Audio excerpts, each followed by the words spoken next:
Gather around the campfire, folks, because I've got a tale for you that combines the thrill of true crime with the vast expanse of the cosmos, and an answer to a question that will leave you shook. What happens if someone's murdered in space? Picture this. You're an astronaut on a lengthy mission, confined to a spacecraft with the same crew for months on end. The monotony of daily routine starts to wear thin.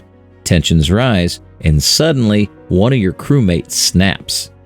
Maybe it's a jealous love triangle gone wrong, with a scorned lover seeking vengeance, or perhaps the constant annoyance of someone's nose-blowing habit just pushes them over the edge, driving them to commit an act of unthinkable violence. Whatever the reason, you find yourself staring down the barrel of a terrifying reality. Someone has been murdered in space. Now, you might be thinking, hold up, there's no law enforcement officers in space. How does that even work? Well, buckle up, because this is where things get really interesting. First off, let's meet the players. On one side, we have the good old FBI and federal prosecutors, ready to swing into action and bring the alleged killer back to Earth for a good old-fashioned courtroom drama. But wait, there's a twist. If the murder happens on the International Space Station, things get a little more complicated. Enter player number 2, the 1998 Intergovernmental Agreement. This says that if the victim and the killer are from different countries, well, it's time for a good old-fashioned international game of who's got jurisdiction. The rules are simple. The country of the offender gets first dibs on prosecuting the case. But here's the kicker.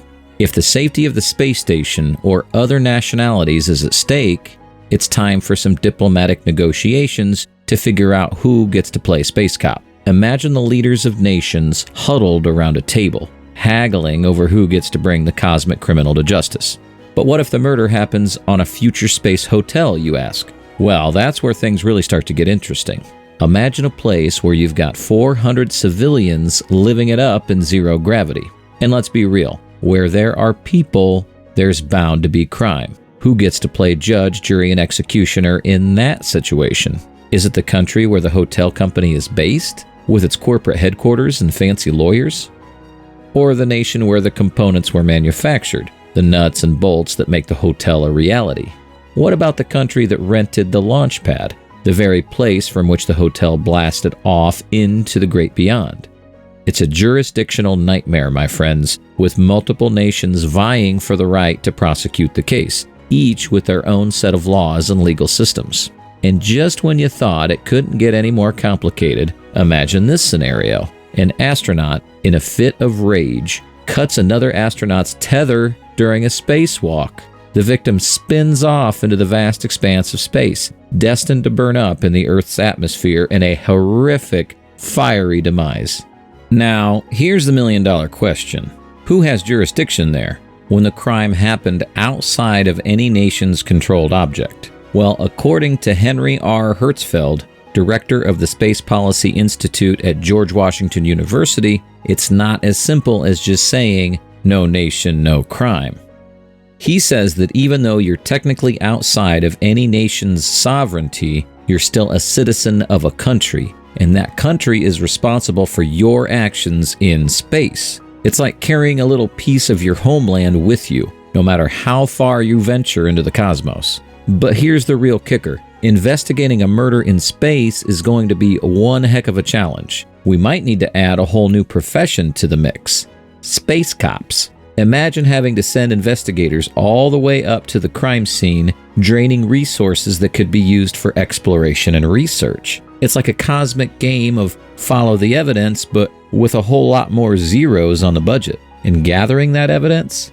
Forget about it. DNA ages differently in space, thanks to increased exposure to solar radiation in the thin atmosphere of places like Mars. Splatter patterns are affected by the lower gravity, creating a whole new set of forensic challenges. And who knows what kind of weird space dust could contaminate the scene, throwing a cosmic curveball into the investigation. Fourth Amendment issues come into play too. Do astronauts have an expectation of privacy when they're being monitored 24/7 on video? It's a legal minefield, my friends. with questions of personal freedom butting up against the need for safety and security in the confines of a spacecraft.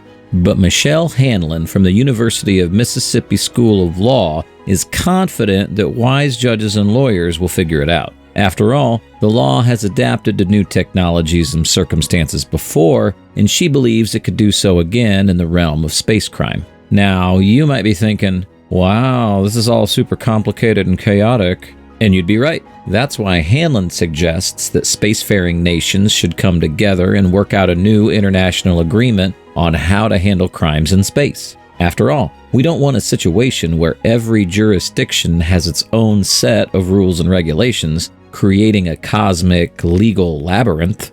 Imagine a world where a crime committed on the moon is treated differently than one committed on Mars, or where the consequences vary depending on which nation's spacecraft you happen to be aboard. It's a recipe for confusion and chaos, which is why Hanton believes we need a unified approach. We're exploring space together as a species, pushing the boundaries of human existence and venturing into the great unknown. So it's only fitting that we have common understandings and shared frameworks when it comes to keeping the cosmic peace. So there you have it, folks. A tale of murder, mystery, and legal conundrums that spans the vast expanse of space. One thing is certain. If someone decides to commit a heinous act among the stars, it's gonna be one heck of a challenge to bring them to justice.